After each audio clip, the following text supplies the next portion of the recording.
Welcome, welcome, welcome to the What's Up Doc podcast. I'm Jeff Booth with my co-host Calissa Pollard. Hey Jeff, how's it going? Doing good. Excited for our guest today. It's someone I have known before, which is a little bit of a cheat code from some of these previous podcasts. But we have Lucas Shore from Kestrel Insights, who I've met many years ago when we crossed paths when he was first joining the logistics industry. Lucas, welcome to the show. Thank you. No, I appreciate you guys having me.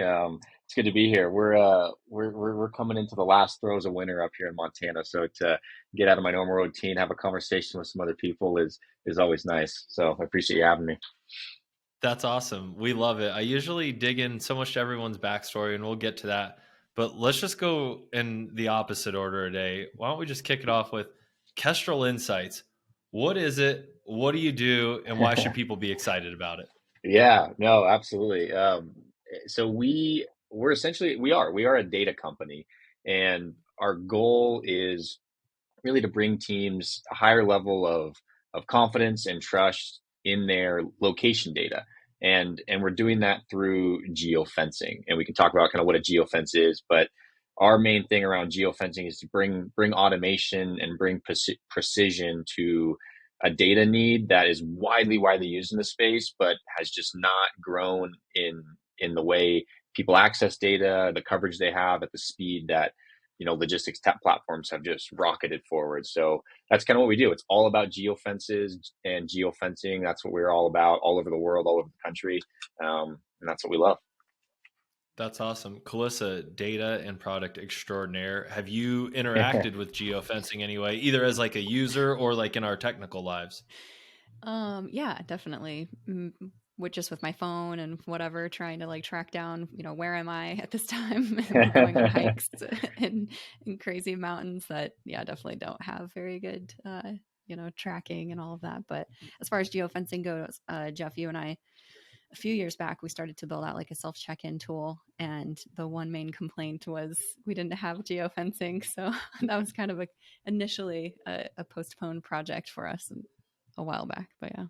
And now we're back at it, right? We've got a new version of self check-in that is all around building a geofence. And so, yeah, Lucas, to make sure from like a consumer perspective that I understand a geofence maybe, is this when I tell Uber my address to pick me up and I'm in a huge apartment complex, but it like has me in an adjacent apartment? Like it can't figure out where I'm at exactly because I'm giving it some sort of entity. It thinks it's there, but it's given a crazy radius and I have to like run to catch my Uber. Is that like a geofence thing?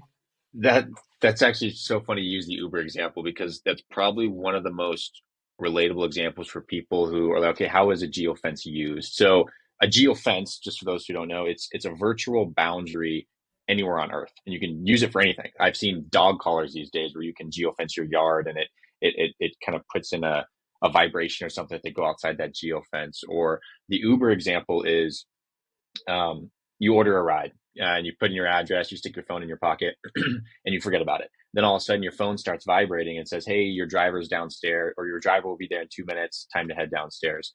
That automation occurred because of a geofence, because basically when you ordered your ride, it dropped a geofence around you, most likely a circle, because that's just the easiest thing to do. We'll talk about the differences between circles and polygons.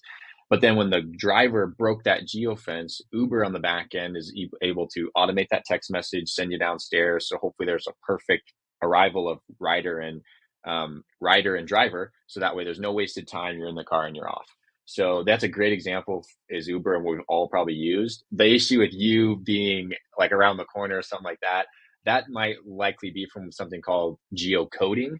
So that's when you actually type in an address and it turns that address into a single lat long point. So a single point on Earth somewhere. So that's probably something similar to that. And obviously, yeah, when you get into very convoluted spaces like apartment buildings, that geocoding can be an issue. And we deal with it all the time with geofences, especially in congested areas like seaports or airports or rail terminals. So that's probably what's going on with the Uber example for you.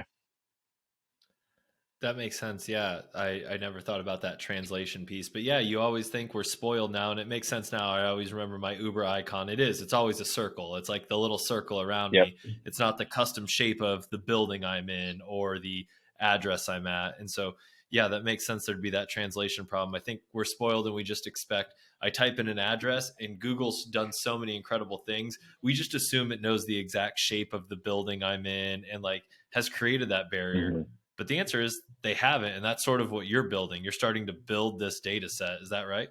Yeah, so there's basically two things that teams are using geofences for, and our geofencing database is primarily or 100% logistics, supply chain. So we're not doing like apartment complexes or homes or neighborhoods or suburbs and things like that. It's warehouses, distribution centers, airports, seaports, border crossings, any kind of node of the supply chain where those timestamps of arrival, departure, and how long you were there for are valuable. That's kind of what we're focused on. Um, and so when it comes to circular and polygon geofences, what we saw was number one, teams are looking to build automation on these timestamps. And that Uber example is a good example of if that timestamp occurs at the wrong point, although it's such a simple timestamp, it has a butterfly effect of everything downstream. And automatic arrival and automatic departure is one of the biggest use cases we see with a lot of our customers. And what they saw was just by using those big circles, I mean, we're talking mile to 2 mile radius geofences sometimes, which is a huge area. And what they saw was if they were using geofences like that, the driver would break the geofence a couple blocks away and it would pop up check-in instructions and say, hey, driver X, sign this document and then make a left and go park over here and you'll see the big sign. And the driver's like, what? I'm in like final half mile and you're jumping in the middle of my directions, like get away. And they cancel it. And then they finally get to their destination. And then now the instructions are gone. So that's when this goal of automation starts to fall apart, even though it's such a simple timestamp. So that's the automation side. On the other side is analytics. So understanding and gathering data over time around, okay, when are trucks really arriving or containers arriving at port and things like that, and how long are they there for? And the ability to look at trends over time is very important, but those trends are only going to tell the right story if the data points are right. So if you're using these big circles and it's like, yeah, they got all our trucks are getting there at X time, but it's really 15 minutes later or 20 minutes later. It just, the story that the data is going to tell is useless. So if you're basing business decisions on bad data, it's just, again, that butterfly effect downstream. So what we've done is fully polygon based. So if you want to look at the boundary for a Home Depot distribution center, you're going to get exactly that property, nothing next door, no roads out front, no truck parking or truck stops across the way. It's that Home Depot. So you can start to get really good data in. So there's really good decisions being made coming out. Wow. So are you like drawing these around property lines? Like if I look at Google Maps, it would be like if I drew exactly around what I think that building is. Like how does that work? Yeah, so it's a good point. So building footprints can be super valuable for all kinds of applications, whether it's, truly when they bump the dock, or some people have even used it for kind of employee time cards and things like that. But our use case is a little wider, where we are actually looking at the not just the building, but also the parking, the gate areas, like the full parcel for that distribution center or that airport or something like that, because we are really looking at arrival, departure, and then detention time on site. So that's what we really look at. We have done projects and use cases, what we call nested geofences. So that's geofences inside of geofences, where you can start to look at, okay, if you have this huge distribution center, not only do I want to know when they arrived on site, when they left and things like that, but I want to know how they're now behaving inside there. Are they spending X amount of time over in the corner at the parking? And then when are they truly at the docks? So you can start to nest geofences around building footprints, like you mentioned there. But our typical use case and most common use case is the entire parcel, to really know when they got there and how long they're there and things like that. So That's awesome. Callisto, if we had geofence data, like, I don't know, we hear so many questions from our customers and asking us to do things technically. Like, what do you think geofences do for like even a product like ours or other products we've seen? Yeah, I mean, so we could do a lot of automation and tracking when the appointment should be marked as arrived. And then maybe even, in progress, like you're saying, if you're nesting those geofences and you can see when they've actually backed into the dock door, that would be really cool to see all of that data. And that would make it a lot more automated. Right now with our tool, you'd have to like manually move it to arrived and completed and all of that. But if we had some type of integration, that would make it really cool. And we, Yeah, oh, go ahead, Jeff. Oh no, that's a great use case. Like that's a when you're talking about nesting them down to like the dock level and things like that, I just start thinking, wow, if you could tell that this truck was backed into this door, things start to get really interesting really quickly. For sure, for sure. And I think it also depends on, our geofences they're useless if they're just by themselves. Like you can't come to Kestrel Insights and be like, okay, I want to know, like, can you tell me when all my trucks got somewhere? I'm like, no, I don't have any of your location data. Like the geofence has to be paired with that blue dot on the map or something that you can compare locations against it. And as we've looked at applications like down to the dock door like that, and some of the limitations are around the accuracy of that blue dot. Does GPS drift occur, and what is the level of that drift, and how often are you pinging this ELD or telematics device to get location inputs and things like that? So there's a few different variations that occur with our customers that can impact the use cases. So it's always interesting to look at when people come to us with these wild requests, and we're like, yeah, we can certainly help out with this. Or we'll be honest, we're like, hey, I don't think you're going to get the results you want with that application, but let's start wider and start getting into maybe these pinpoint nested geofences and see how they work. So yeah, it's always interesting to see what people are looking to build. Yeah, that's you certainly have a tougher sell there because you're selling to a product to then use it in their product. And so you're like kind of ROI removed. You have to show them ROI so they could show someone else the ROI, right? Because like Yeah. you said, you're really the data, the usefulness behind it, but they have to find a way to practically use that data to give a great customer experience or build whatever Mhm. solution they're building. For sure. Yeah, exactly. And there's interesting applications with the customers we talk to. So our customers are primarily logistics technology providers, teams that telematics guys, visibility, platforms that are using geofences in one way or another to deliver something to their end users. And what we found is, number one, we've actually seen teams who geofences aren't a customer facing product of theirs or application of theirs. It's more internal based to help with auto arrive or collect their own analytics and things like that. And I've talked to teams who are like, oh my God, how are you doing this right now? And they're like, oh, our technical team, our engineering team is creating them. And I'm like, whoa, whoa, whoa. You have software engineers on a map drawing shapes. Like, let's dumb down the buzzwords. That's what you're doing. And they're like, yeah. And I'm like, okay, what is the hourly rate for or salary for that software engineer? And they're like, all right, Lucas, we get it. All right, we're not going to do that. We need this. And so what we've seen is if teams are creating these in-house, just the pure labor of it is absurd because all of our customers, they're not geofencing databases. Like that's not their core competency. They use geofences to deliver all these other cool things. So for a lot of them, they're like, why are we spending all these time and resources when we can just do literally a plugin with Kestrel Insights and it's just that full solution with everything related to geofences. So it's off the table, you're done. Maintenance, delivery, coverage, it's just done. It's handled. So that's always an interesting aspect. And then for the customers who do have like an end user application where they're actually seeing geofences, for example, we just launched an integration on Motive, and on Motive as an end user, you can draw geofences, but now they deliver this application that we have where basically their users can just type in addresses and the geofences just appear on the map. They can do that by tens, hundreds, thousands. So now it's such a smoother thing for their end users. They're bringing them an automated solution. It saves time in their day. So that's just such a direct and obvious customer improvement, a customer experience improvement. But you're right; it is kind of that removed ROI sometimes for us as we work to show the value and kind of deliver our value prop. That's pretty wild. I have to ask then, you're just sitting around all day and you're like, God, it's Wednesday, 4 p.m. We got a geofence problem and I need to go do this. Like it just dawned on you. Like how in the world did you decide you wanted to go solve this geofence problem, especially knowing that it's not necessarily consumer facing? The final Yeah. output might be it, but you're like, I'm not going to control that part. I'm just going to be the infrastructure to make this better. What pushed you that direction or what is the problem? What made you understand this was a problem? Yeah. So, I don't have this huge freight background, huge logistics background, brokered for so long and all these things like that. But our team had a really solid data background. And we had worked on other projects and seen things where data can really power these software tools and improve and just open up new boundaries for these software tools. There's all these incredible tools out there, but they're limited in some areas because of the data inputs they have.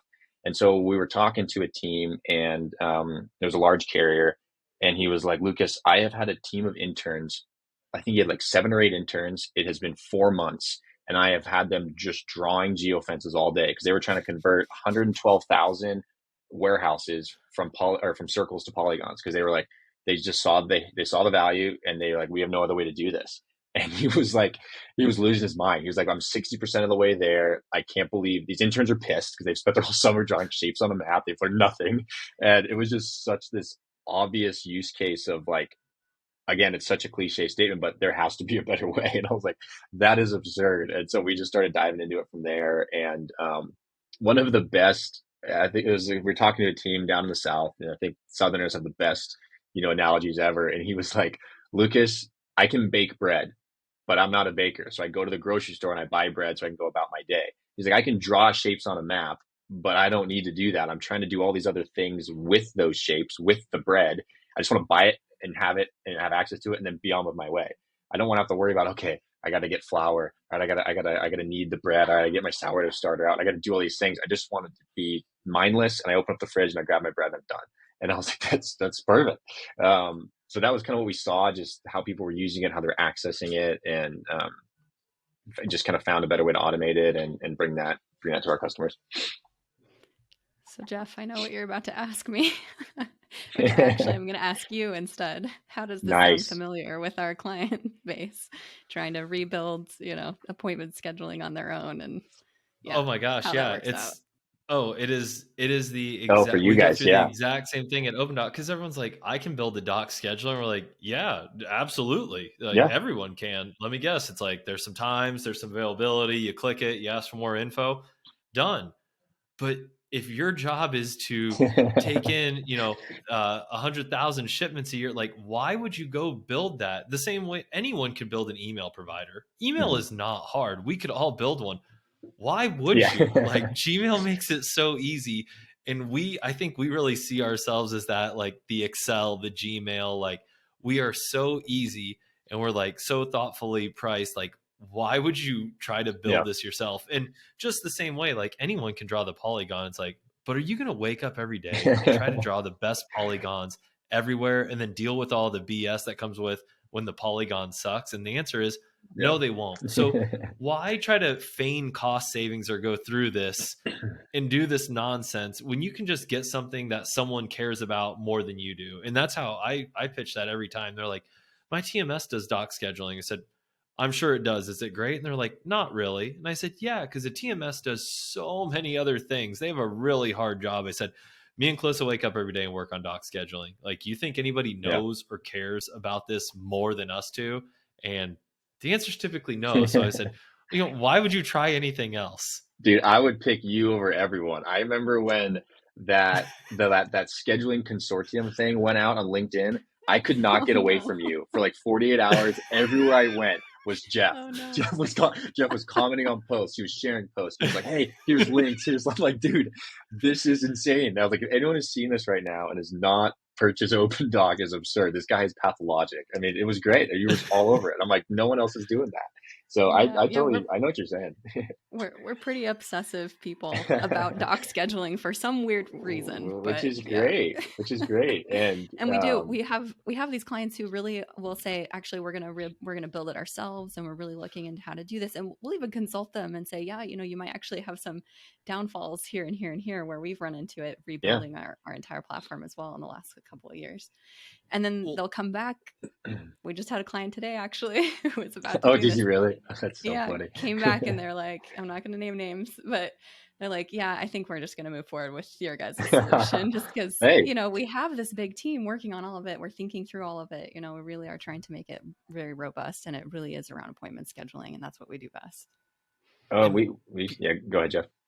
People underestimate maintenance. Like, doing it once is one thing, but like, 100%. Buildings change. Like, it might not seem to us on the ground when you're driving by, but like, buildings change, polygons change. Like, your data is constantly changing. And unless they make it their first priority to wake up every day and make sure that's updated, it's probably going to fall by the wayside. And then after day one, they're going to put the least amount of engineers on it or product people on it because the goal was cost savings.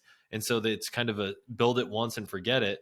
And year one's probably okay. Year two's a little worse. And then for most homegrown software, by year 3 through 5, you're like, oh my gosh, this is a disaster, because they're not led by a product team, because it Mhm. was an internal tool you built once. And I assume that's big time what happens in your space. Oh, yeah, huge. And it was an interesting conversation. Some people get it right off the bat, some people don't. They're like, because we're basically data as a service. It's a subscription business model, and people are like why am I paying for that? Like I just want to get it once and be done. I'm like, have you ever brought on a new customer? Have you ever churned a customer? And they're like, yeah. But like, what do you mean? I'm like, did those customers bring on new locations? And they're like, oh yeah. So I'm like, do you want to re-look at a master data service agreement, re-have this conversation, or do you just want to be able to hit our database, get the locations, and you're done? Like just that sales process is now done. We're here for you, and we're tiered. So like, it's not like you're not, we're tiered pricing, so you're paying for only what you need. But yeah, that maintenance, some people get it right away, some people don't.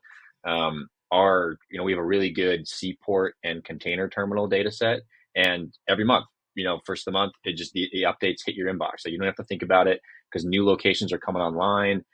Container terminals are expanding or changing names or things like that, and just the standard codes change, and we just push those. And so it's just, again, it's that idea of open the fridge, the bread's there. I have to ask you about a number. So you said that particular client, you said 120 or 112,000 warehouses they were mapping. So this is a question I'm constantly asked and trying to constantly answer, and there's no great data source on it. You might actually be building the first. How many? And we know there's no true definition of a warehouse, right? Yeah. For me, it's a big square building, maybe over some thousand square feet, and it has doors for delivery. Maybe not even doors. But how many of those are in the United States? Do you have a number? It's funny you bring that up. So we've just had a conversation with kind of our team the other day, and because your idea around the definition, what we are kind of leaning with the definition on is a vehicle delivering, picking up freight, and freight can be from a small box up to a full truckload of pallets. If the vehicle can get off of a public road and onto private property completely, that's basically what our geofences cover. So like if you're just parking out front of on the street in, blocking traffic and then run into a building, that's not where our geofences are really effective. So again, that's our definition. And, I don't have a good number of what that is. And, it's obviously in the millions and millions, especially for our application there. But I think the biggest point is, okay, what is your definition? Is it, dock doors that an 18-wheeler can bump, or is it just, for us, can a vehicle get off of a public road onto private property and then deliver something? So no, I don't have a good answer for you, but I'll keep you updated as we keep growing. I'll see how many addresses come in. Right. I want that number because everyone wants to know TAM, right? What's the Yeah, total for sure. addressable market? What's market penetration? And I always anchor to my general theory is I think of a building, we'll call it, in my head, it's maybe 10,000 square feet or larger. It can receive or send out deliveries, and it is not able to have customers at it, because that's how I back out retail stores. Yeah. Because I think of like Lowe's and PetSmart and Walmart are these big buildings that do have 2 to 3 dock doors, but they behave a little differently than a distribution center because they probably only get 20 shipments a month, not 20 shipments a day. And so that's sort of how I break it out. And my thesis is there's at least 100,000 in the US, extremely conservatively. So that's what I land on. So when you have data to prove me right or wrong, I would really love that.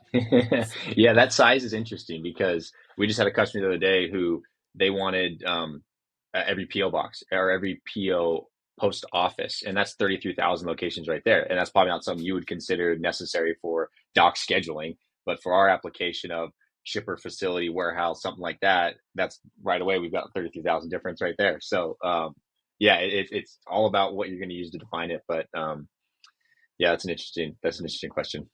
So Jeff, what would you consider Costco then? Because isn't Costco more of like a hybrid? It's kind Ooh, of, yeah, because customers can I go don't know there, if huh? it's yeah. Yeah, so I treat them the same way. Another one that falls in that camp that's even tougher is Restaurant Depot. So they're B2B. So it's like, are they really servicing retail? But I think I could walk into a Restaurant Depot and I get a think you membership, but can. I'm not. Right. So it's like on the fringe. So I consider Costco and Restaurant Depot retail. So Okay. if you're, and it's typically given your location, right? If you're flanked by other retail stores, you're likely retail as well. But if Yeah. somebody can walk in the front door, that's like my definition. It's not, look, it's a working definition. It's not great, but that is how I try to like deal with those, because we do have some stores that purchase Opendock for their store level. But many of ours are just standalone warehouses. So yeah, we really struggle trying to define that and get the count. But I'm really curious. I'm going to ask Calissa first. I sort of know her answer, but I'm going to bug her a little bit. What made you get into logistics? Because after this, I want to know how Lucas got here. But how did you get, like, what made you choose to get into logistics? I don't know if I would consider it a choice. You were voluntold. I think you kind of fall into it, but yeah, how deep do you want me to go, Jeff? Well, how did you, so you started at Appointment Plus when we were there Yes. together, knowing you were going to work on this logistics product Right, that we yes. thought was about to be acquired by a major logistics player. Yeah. What made you take that job? Yeah. So, I was telling Lucas that I was in sales for about 10 years in marketing and advertising, and then decided that I wanted to do sales engineering. And the only way I could really find myself like becoming more of on the engineer side was going back to school. So I got a master's in MIS. And then there was an opportunity because my husband actually worked at Appointment Plus, and he originally was the one who kind of built out Opendock, like the first version of it. And I was just familiar with the company, and they were looking to hire more people to start building out the Opendock space. And the CEO of Appointment Plus had said to my husband, Shafiq, "Are you sure you want to work with your wife?"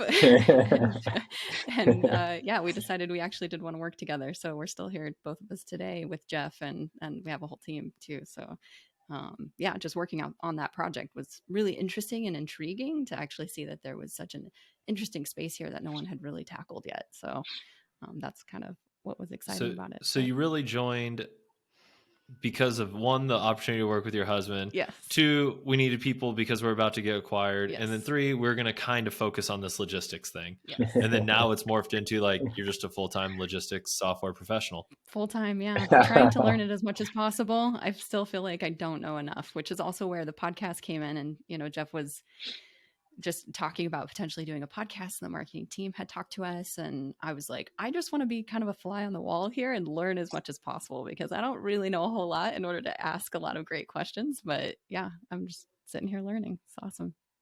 Love it. And then Lucas, I know you took an interesting path in. So the way me and Lucas crossed paths were, he was doing business development for somebody in the logistics space, and you could share it however much you want there, and then cross paths with me. And since then, just I think back and forth, bouncing ideas, following each other on LinkedIn, all of that good stuff.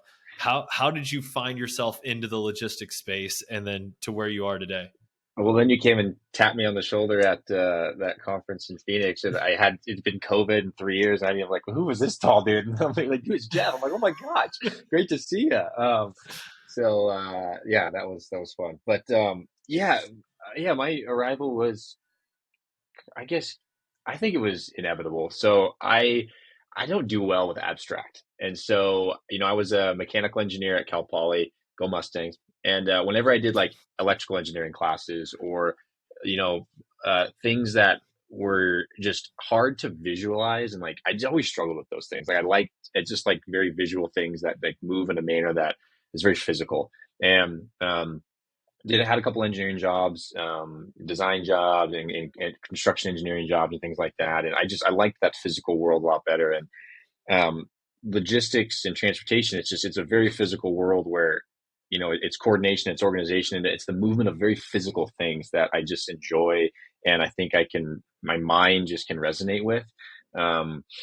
So yeah, I think that was a big part of just, I think, the enjoyment of being in the industry, the opportunities in the industry. And I think it felt like, a ton of my buddies coming out of college, everyone went to San Francisco, Silicon Valley, gotten tech jobs. And I felt like that wave had like kind of already crested. And, I feel like the excitement of a lot of that blow up had kind of faded. And I felt like, when I got into transportation and logistics scene, there's so much cool things coming on with technology and the way people were adopting it and the use cases, and people were still making mistakes and fumbling and trying to find the best way for things to play together. And I just felt like it was still a a great spot to ride a lot of that excitement and opportunity. And so yeah, just kind of stuck around, and I've been really enjoying it. So yeah, it's been a great space. And what was your first like gig or foray into the space before Kestrel? Like where did you kind of at least get some initial experience or get a feel for what's going on in this crazy landscape? Because I didn't believe it until I saw it. I was like, this is how trucks get booked? You just post it to like the Craigslist of trucks, and then somebody says yes, and you verify them over like an email, and you're like, yeah, this guy's good. He'll pick it up. And it's like, Yeah. this can't be how, and it's like, yes, this is how all of our freight moves. So that was shocking to me. What was kind of your first foray into a logistics arena?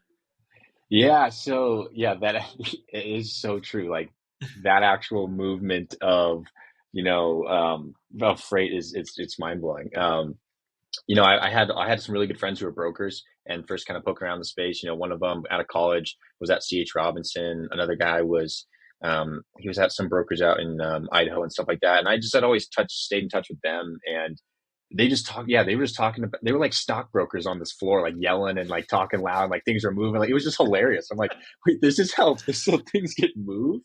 And I just thought it was exciting space. That was kind of the first probably insight to what's going on. And then yeah, kind of went from there. But it's been great and really enjoyed it. And yeah, I was always surprised to see how things move, but man, it works. That's awesome. Yeah, no, that's definitely the answer. That's the hardest thing to overcome in the sales process. It works, and it's like, does it though? I mean, it does, but do we love it? There's always room for So improvement and optimization. And I think that's where, us as a data company are just perfectly positioned where, yeah, all right, that first blitz of all right, technology platforms out in the space, let's automate things, let's get things digital, all that stuff kind of happen. And it's like, okay, how can we now optimize these tools that are out there and, not throw more people or more money at it, but just really build out fully what's capable of some of these tools. And so that's where I really like the opportunities around data in the space, and what it's kind of bringing to already so much excitement and optimization and efficiency. What about you, Jeff? What got you into the logistics industry?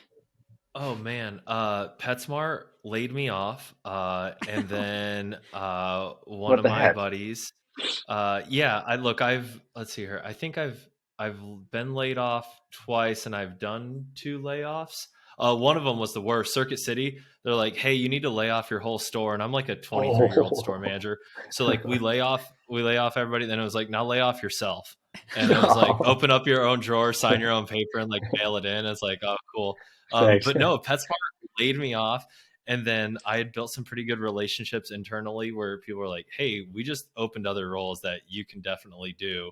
We, interviews on the table. And I was like, what's my severance package? And they're like, give you 6 months. And I said, I'm just going to take that and go figure out. And, my friends, Ben Buchanan and Joel Rosenblatt, who now work here at LoadSmart with us, they were at Global Trans, and me and Ben have been lifelong friends. He said, dude, you should come work here. And I said, I don't know anything about it. He's like, yeah, but you have more like real world experience than the rest of us. I'm sure you can figure it out. And so I applied for like a senior business analyst role. And so like a week later I was working, and I used all my PetSmart severance to pay off my student loans. And I was like, it turned out to be the best thing that ever happened to me. Sweet. And I just started as a senior business analyst, and they're like, they weren't sure what to do with me. And luckily I'm just pretty hands-on and talkative, so I just started sitting with people, and eventually I just became the guy that sat with everyone, and I started learning a lot about logistics. Love it. That does not surprise me But at all. but it sounds like all three of us, right? It wasn't an overly conscious choice. Like you kind of fell into Right. something, and then you kind of kept pulling at the thread where it kept getting interesting, and No. Yeah. you know 3 4 5 years later you're still pulling that thread. So to me that shows that like it's certainly a big enough problem to work on for a long part of your life. Yeah. What intrigued you about joining Opendock? Like, why? I never heard your backstory of how you joined Oh, Opendock and all of that. oh man, I was at Sprouts being the worst finance manager. Like I don't think I'm like a bad people manager, but like I'm a decent spreadsheet monkey and do okay in there, but I'm not a great like brilliant finance mind. I think I understand P&Ls really well. And I'm working at Sprouts, and I'm like, dude, I just suck at this. Like I can do my job so I won't get fired, but like I'm not bringing anything special to this. And Bob at Appointment Plus was like, hey, do you remember when you did consulting on Opendock? I was like, yeah, man. that was like a year ago. That was pretty fun. He said, I think I'm going to sell it to a really big logistics company, and they need me to build a team to help run it. And I think you should join the team. And I was like, yeah, I've been looking for a way to not work at a big company. How many people work there? He's like, 100. It's sold. I'll see you Monday. Oh, that's pretty funny. That's So, awesome. and then sure enough, that deal fell through, and then we went into like a weird purgatory, and it was just crazy. We'll do a full show on that one sometime. Yeah, we should. Oh, that was pre. Oh, I got you. That was pre Yeah, Load Smart. Oh, okay, okay, yeah. okay. And then we toiled in weird It was places. We so got bought by weird. another company. Then we found LoadSmart. It's quite the journey. So we'll do a podcast of that sometime. But yeah, completely strange. But yeah, I feel like this is a lot of people's logistics stories.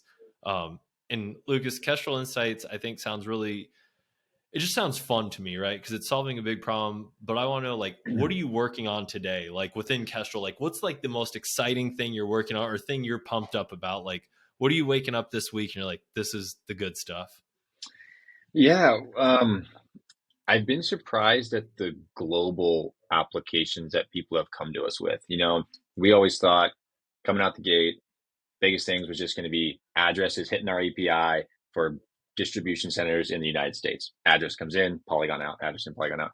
But some of these data sets around, global ports, airports, border crossings have had really high needs and are really, they're great data sets. They take you all over. You just get to learn so much about the data availabilities in all these different countries, which plummets off a cliff pretty quickly once you leave the US. But that's been really fun. And then really just trying to make, we don't want to be this integration that people think about us, because integration means engineers and time and money and, roadmaps and all this crap. Like, we really see ourselves as just a data plugin. Like, we don't get on calls to convince people to use geofences. We are talking to people who are using geofences and just want a better data set.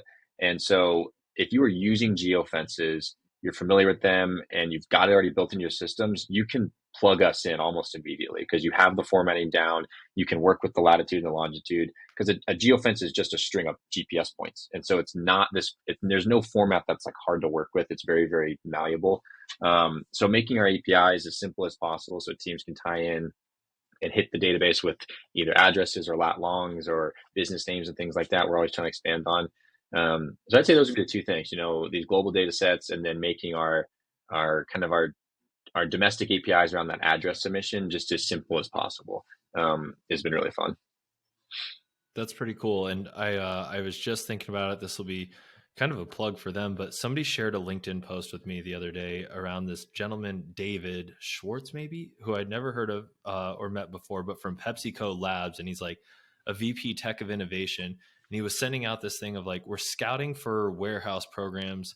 We're looking for startups in this space for things to help with our warehouse, whether it's like optimization, automating operations, inventory stuff. But I'd be curious. I'm gonna send it to you after the show. But I didn't want to forget. It's probably like a weird thing Thank to you. record, but it was cool to see Pepsi investing in or creating almost an incubator like environment of wanting to see startups in this space doing things that could help them. And it feels like maybe something you're doing there at Kestrel might be able to be a piece of their puzzle on some of the other problems they're working at. So I'll send that to you after. But as you mentioned that's what was kind of jumping out to my mind on what are you working on today. But the other piece I wanted to know as we kind of come around to like 40 minutes here, which is usually where we try to cap it off, but do you have any hot takes on the logistics arena in the future? Like, you have a hot take, whether it's like there won't be TMSs in 3 years, or we'll have self-driving vehicles by 2030. Like, you got a hot take for the industry?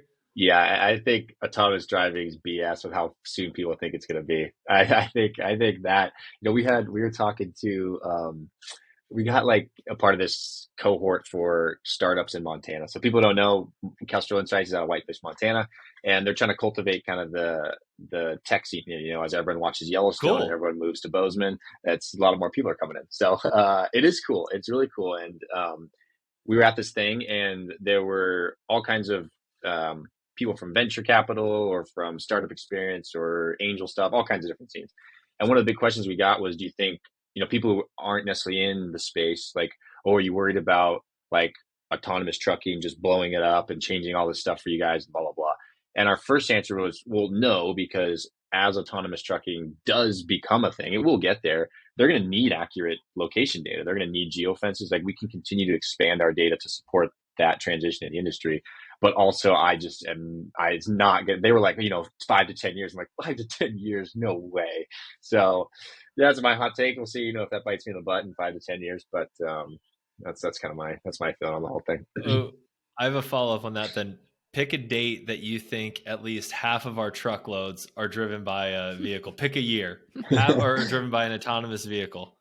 So what I do think will be the soonest will be, that middle mile, obviously, highway sections, and outside of Los Angeles depot to, outside of Phoenix, and then it gets picked up and goes in there. 50%, 2035. Okay, I like that. I feel really similarly to you. Like, I feel like that's a hot take I'm really on board with. It's hard because I always think technology is way further along than people think, and also way behind what people think, Yeah. right? It's somehow both. There's this group of people who don't get how crazy some of the things are out there, but to do them at a scalable, repeatable level, and especially when there's a huge like safety risk, like driving vehicle, right? Like, that's the layer that people just can't get around or understand, that it's going to take years. Even if we've already proven they're more effective than me driving a car, which they probably are, not a great driver. I mean, they're probably already surpassed me, but to get people to accept that, like, they're more tolerant for me to crash into things all the time. It's like, oh, it happens. Sometimes Jeff's just got to text and drive. But the second the robot crashes, it's like, these things are dangerous. They're going to hurt someone out here. Like, so I agree. I think it's going to be a long time. Calissa, any thoughts on the autonomous vehicle before we close out? We bought a Tesla recently, a year ago, and we subscribed to FSD, full self-driving, and I've been actually disappointed in it, unfortunately, to say. I was initially like very okay, so we drove it from Phoenix to California to San Diego. That was awesome. So like, freeway driving was fantastic, and it really made the drive go by so fast, and it felt safe too, which was awesome. But the FSD is like specifically inner city stuff, and it doesn't stay in the lane that I want it to stay in, because you're going to have to take a right soon. And then for some reason it decides to get into the left lane, and you have like a half mile, and you're like, what are you doing? So it drives me nuts. So I think I'm there with you guys. I mean, at least as far as how Tesla is right now, or how far along they are. And I'm almost ready to cancel our FSD subscription. Well, that's a good data point though for the highway to highway, because you thought that works well, safe. So it's like, nice. It feels like that's getting solved. Shout out Tesla. Sounds like you're doing that well. Calissa will give you great product feedback. And we know you have warehouses, which means you're going to need to call Kestrel to have those mapped, and you're going to want to use them. And then you're going to need to call us, because you're going to need to schedule your inbound, outbound delivery. So Tesla, give us a call, and then Calissa can give you product feedback, and she'll stay subscribed to FSD. Absolutely, yeah. But Chat GPT, obviously everyone is talking about that. It's all the rave. That's massive and really exciting. But I'm not quite sure how I see it, impacting the logistics industry as a whole. But I'm sure that could be a whole nother project for podcast episode for us to talk about. Yeah, that prompt is going to be Chat GPT, schedule my appointment for my autonomous vehicle that best fits all the other appointments given these URLs, and it'll go through and do it, right? And it probably could do that pretty close to today. Yeah, you're probably cool. Right. This is awesome. Lucas, thank you so much for taking the time. We really appreciate it. I think the stuff Kestrel's doing great. I know we're already talking to you about things it can do with our company, and I'm sure other people will jump at the chance, but I think you're building a really cool data set, and thanks for giving us a few minutes of your time. No, absolutely. I appreciate you guys having me on. If anyone wants to learn more, you can find us on LinkedIn, KestrelInsights.com. I'm super responsive all over the place. So reach out if you got any crazy questions, and we'll see if we can help. Cool. Thanks everyone. Lucas. Have a good one. Thank you. Bye.